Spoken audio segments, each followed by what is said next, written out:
How do you pitch a genre blender? My name is Gina. I'm an author, editor, publishing professional. I help you make your writing better. So this one says, I'm writing a horror, mystery, romance with thriller elements. You wrote a horror romance.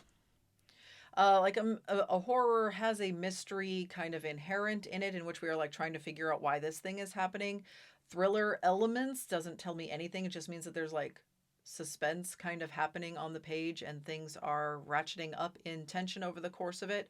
Horror is the genre and it's got a romance subplot to it.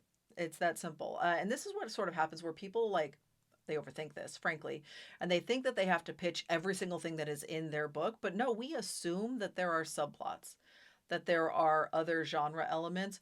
Romance, in particular, shows up in every genre because people have been falling in love since the beginning of there were people on the planet ever.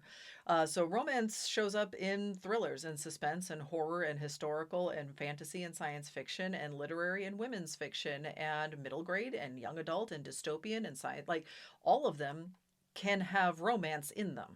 If you understand what thriller elements are, you'll see that that's just sort of like part of the pacing of a novel. Thriller elements isn't really super helpful. A thriller is does like you know that it's a thriller based on the fact that it's got this ever increasing sense of anxiety. A mystery is a structure where it's asking like, can we figure out who did it? Suspense is, can we stop somebody from doing it? And thriller is, can I get away from the person doing the thing?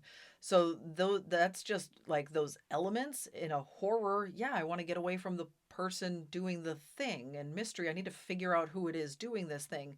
So you're misunderstanding what these genres do, and so you're making this much more complicated than you need to. The way that you solve this is you read a lot more. You read outside of the genre that you are trying to write and you realize where these genre blends come from, and you recognize how one genre differs from another and which of those are actually genre elements and which are just like things that happen in almost every story.